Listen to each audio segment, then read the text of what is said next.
सभी विद्यार्थियों को वंदे मातरम। आज हम लोग इतिहास में उत्तर वैदिक कालीन अधिकारियों के बारे में पढ़ेंगे। देखिए, उत्तर वैदिक काल में धीरे धीरे राजत्व का विकास होता चला गया और कहीं न कहीं अब राजा एक कबीले का प्रमुख न रहकर बड़े बड़े भूभाग का मालिक बनने लगा। और जब राजा की प्रशासनिक संरचना बढ़ने लगी तब राजा को अधिकारियों की आवश्यकता पड़ी। एक प्रकार से उसका नौकरशाही बढ़ने लगा और यही कारण है कि राजा को अपनी सहायता के लिए 12 अधिकारियों को रखना पड़ता था और इन्हीं 12 अधिकारियों को रत्निन कहा जाता था।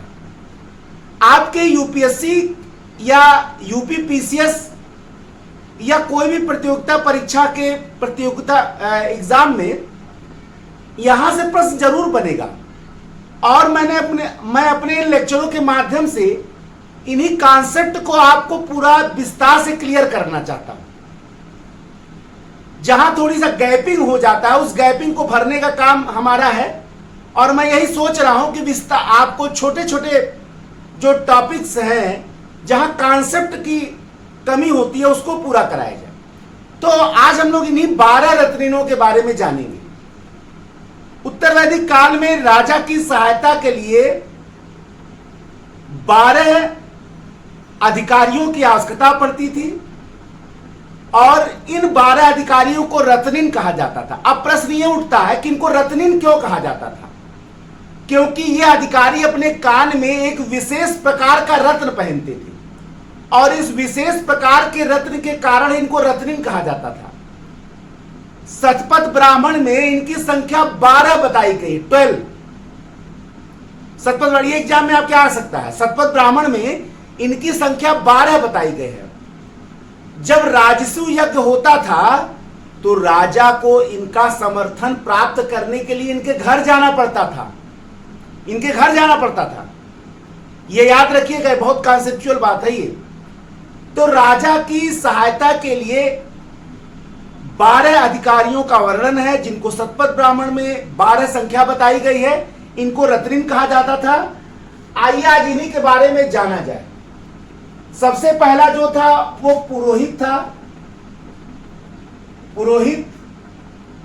पुरोहित के बाद महिषी। पुरोहित कौन था? धार्मिक कार्यों में राजा का प्रमुख था। धार्मिक कार्यों में राजा का प्रमुख था और राजा का प्रमुख सलाहकार भी था। धार्मिक कार्यों में यह राजा का प्रमुख सलाहकार था। महिषी का मतलब हो गया राजा की पटरानी। अब आप देखिए, भारत के संस्कृति में महिलाओं को हमेशा उच्च स्थान दिया गया है। पटरानी जो है उत्तर वैदिक काल से, पटरानी माने मुख्य रानी, पटरानी जो है उत्तर वैदिक काल से ही राजा की प्रमुख अधिकारी और सहयोगी के रूप में रही है। तो दूसरी जो रत्निन थी वो पटरानी थी यानी महिषी। तीसरा जो रत्निन था वो युवराज था। युवराज माने राजा का ज्येष्ठ पुत्र। ये युवराज माने क्या हो गया? यही राजा बनने वाला था। राजा इसी को युवराज नियुक्त कर देता था कि हमारे बाद यही होगा, सक्सेशन में यही हमारे बाद बनेगा। तो ये राजा का ज्येष्ठ पुत्र था। राजा का ज्येष्ठ पुत्र। ये कॉन्सेप्ट क्लियर करिए, यहां से एग्जाम में प्रश्न बनेगा और छोटी छोटी चीजें एग्जाम में ज्यादा समस्या खड़ी करती हैं। आईएएस जैसी परीक्षा का जो स्वरूप बदलता चला जा रहा है और मेरिट देखिए हर साल प्रीलिम्स के गिरते चले जा रहे हैं, उसका सबसे बड़ा कारण है कॉन्सेप्ट का क्लियर ना होना।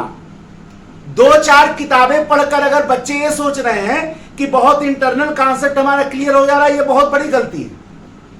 इसी इंटरनल कॉन्सेप्ट को ही आपको समझना है और मैं अपने लेक्चरों के माध्यम से यही कोशिश करूंगा।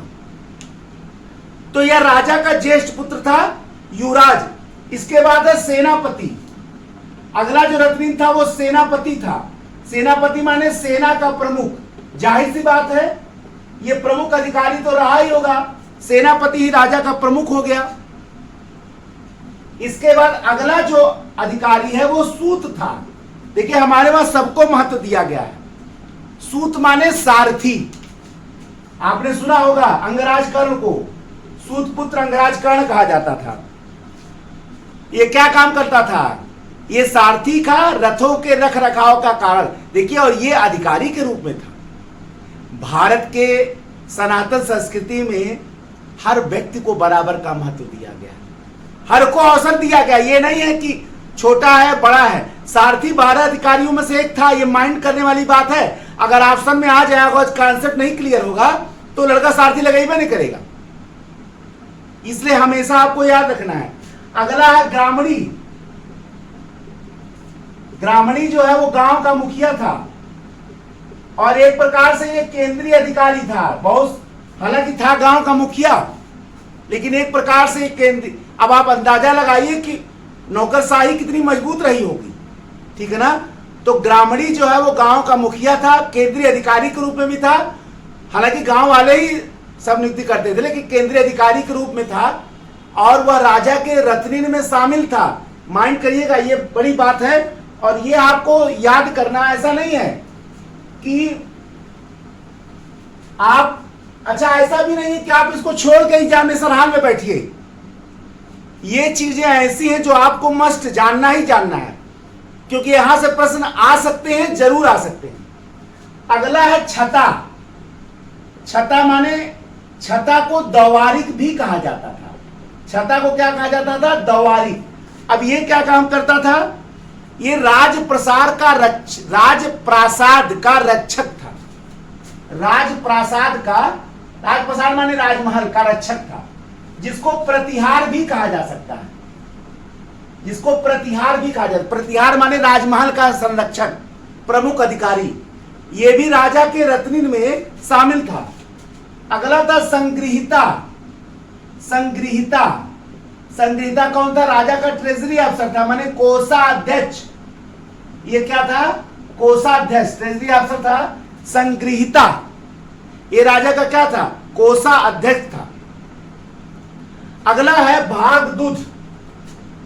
भागदूत जो है वो राजा का कर संग्रह करने वाला अधिकारी था, भूमि कर एकत्र करने वाला। भूमि कर एकत्र करने वाला। अच्छा यही नहीं, ये जो भूमि कर आता था वो राजा के लोगों में इसका बंटवारा भी करता था।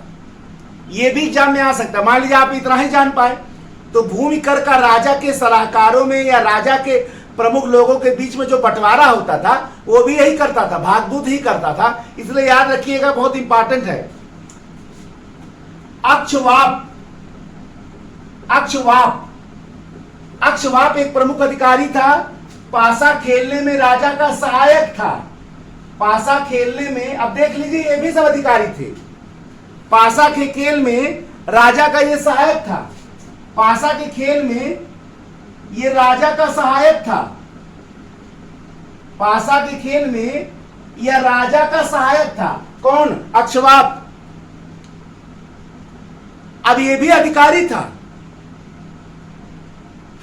क्योंकि ये सारी चीजें तो एक बहाना था। असल में राजा तो सबसे मार्गदर्शन लेता था, रणनीतियां तय करता था।